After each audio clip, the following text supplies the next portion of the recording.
একটা সংসার তাকে গুছিয়ে গোল করে ট্রাকে করে নিয়ে যেতে হবে নতুন এক জায়গায়। আগে থেকে চিনিও না জানিও না নতুন পরিবেশ, কোনো দিন জন্মলগ্ন থেকে দেখি নাই। হ্যাঁ, হয়তো দূর থেকে দেখেছি মানুষে ট্রাকে করে নিয়ে যাচ্ছে, সাথে আবার মহিলারাও থাকতো, আর শুধুই বলতাম যে এটা কিভাবে সম্ভব। মনে মনে অনেক হাসতামও। হ্যাঁ, সত্যিই বলছি যে হাই হাই, মহিলারা ট্রাকে উঠেছে, আবার এত মালামাল এভাবে যাচ্ছে। কিন্তু ভাগ্যের কি অবস্থা চিন্তা করেন, এখন আমি নিজেই সেই জায়গায় দাঁড়িয়ে আছি, আমি নিজেই সেই কাজটাই করছি। তো হ্যালো এভরিওয়ান, নমস্কার সবাইকে। এটা আমার বাসা পাল্টানোর ব্লগ। সারাদিনে মানে ভোর 4টার সময় ঘুম থেকে উঠে এরপর হচ্ছে সারাটা দিন কিভাবে কি কাটলো সবটা আপনাদের সাথে শেয়ার করছি। তো তার মাঝখানে কি হয়েছিল জানেন, রাত্রে ঠিক তখন 9:30 বাজে মামুনি হঠাৎ করে স্পিড ফ্যানের মধ্যে হাত ঢুকে যায়, আর তারপর তার হাতে একটা বাড়ি লাগে এবং কেটে যায়। তো যাই হোক, ভগবানের কৃপায় খুব বেশি একটা লাগেনি, অ্যান্ড এখন একটু সেরেও গেছে। এটা হচ্ছে আমার 21শে সেপ্টেম্বরের ভিডিও। আমি ঘুম থেকে ভোর 4টার সময়, শুধু আমি না, আমরা সবাই উঠে তারপর হচ্ছে সব কিছু রেডি করে নিচ্ছি, যেখানে যা ছিল সব কিছু। আর লেবার ভাইয়াদের আসার কথা ছিল হচ্ছে এটার আগে আর কি 5:30টায়, কিন্তু তারা এসেছে 6:30টায়। এতটা দেরি করায় আসার কারণে অনেকটা বেশি ঝামেলা লেগে গেছে।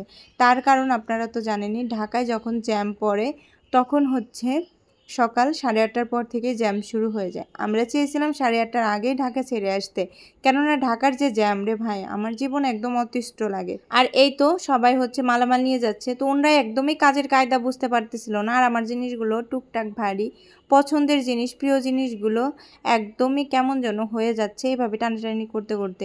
একটা বছরের মধ্যে 3বার বাসা চেঞ্জ করলাম, তাহলে জিনিসপত্রের কি হাল থাকে, কিছুই করার নাই। তো যাই হোক, এভাবে করে সব মালামাল গুটিয়ে তারপর, যেহেতু বৃষ্টি সিজন চলছে, আর বৃষ্টি না হলেও আসলে ত্রিপল দিয়ে ঢেকে নেওয়া উচিত, ঢেকে নেওয়ার পর এখন আমরা রেডি হয়ে গেছি ট্রাকে ওঠার জন্য। এই সময়টা আমার এতটা ভয় করে। আমার মাম্মাম তো রীতিমতো প্রথম দিকে খুবই ভয়ে কান্না করতেছিল যে ট্রাকে যাবে না। দেন তারপরে সে যখন বুঝতে পারে যে না, মজা আছে, তো তারপর সে আবার খুব ভালো মতোই আর কি নিজে ইচ্ছায় উঠে। অ্যান্ড ট্রাকে ওঠার পরে এই যে উঠে বসে রয়েছি, ডাবল কেবিনের হচ্ছে ট্রাকটা ছিল, যার কারণে আমরা সবাই পিছনে ছিলাম, আর এই যে তারা সামনে ছিল। মাম তো ঘুমিয়েই ছিল। আর যেতে যেতে অনেক মিস করতেছিলাম ঢাকা শহরকে, যদিও খুব একটা আমার একদমই ভালো লাগেনি, কিন্তু তারপরও ঢাকাকে মিস করছি, কারণ যেহেতু অল্প কয়েকদিন ছিলাম। আর এখন হচ্ছে খাবারের জন্য নিচে নেমেছি, মানে আমরা ভোর 4টার সময় ঘুম থেকে ওঠার পরে এই যে এত জার্নি করা হয়েছে, কোনো খাবার পেটে যায়নি, দানা একটাও পেটে যায়নি। আর এখন সবাই ক্লান্ত হয়ে গিয়েছিল। স্যার ওইদিকে ভাত নিয়ে বসেছিল আর সবাই, আর আমরা নিয়েছিলাম হচ্ছে রুটি আর হচ্ছে তরকারি। সকালে ভাত খেতে আমার একদমই বেশি ভালো লাগে না, তারপরেও ভাতই করি যেহেতু স্যারের ভাত পছন্দ। আর এই তো এখন খাওয়া দাওয়া শেষ করে আমরা এখন আবার রওনা দিব। আমাদের তো ফেরি পার হয়ে আসতে হবে। আর এবার বললাম না, মাম এবার খুব আনন্দ সহকারেই উঠেছিল, অ্যান্ড আমি বনুকে ধরিয়ে দিচ্ছিলাম যে বনু ধরো, আমি উঠি, আমার আসলে ভয় লাগে। এই তো আমরা সবাই এখন উঠে বসে পড়েছি, আর এখন একবারে চলে এসেছি হচ্ছে ফেরিঘাটে। ফেরিঘাটে আসলে কিন্তু অনেক মজার মজার খাবার পাওয়া যায়, যেমন ঝালমুড়ি, সিজনাল ফ্রুট, ড্রিঙ্কস, তারপর হচ্ছে ডিম, এরপর আরও আনুষঙ্গিক অনেক কিছুই পাওয়া যায়, যেটা আসলে ভালো লাগে। অ্যান্ড যেহেতু লাস্টবার, তাই একটু কেনাকাটা করে খেয়ে নিয়ে দেন নেক্সট চলে আসছে একবারে বাসায়। মানে আমার এই বাসাটা অনেক সুন্দরই হয়েছে, আমার বাসাটা অনেক বড়, যার কারণে বনু যখন বাসাটা দেখে তার খুবই ভালো লেগেছে, এবং সে একটা আনন্দে একটা ঘুরনটিও দিয়ে নিল। সে আমাকে বলতেছে আমার বাসাটা অনেক পছন্দ হয়েছে।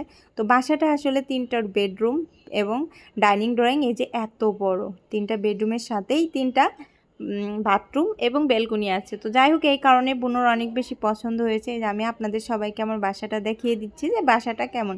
বাসাটা এই তো এই আর কি, এই সিস্টেম। টাইলসগুলো অনেক সুন্দর ছিল, সাদা টাইলস আমার অনেক বেশি পছন্দের। মেঝেতে সাদা টাইলস থাকলে রুমের উজ্জ্বলতা আমার কাছে মনে হয় যে বেশি ভালো লাগে। মেঝেতে সাদা টাইলস এবং দেওয়ালে যদি অফ হোয়াইট কালার থাকে, তাহলে যে কোনো রুমে অনেক বেশি সৌন্দর্য বর্ধন হয়।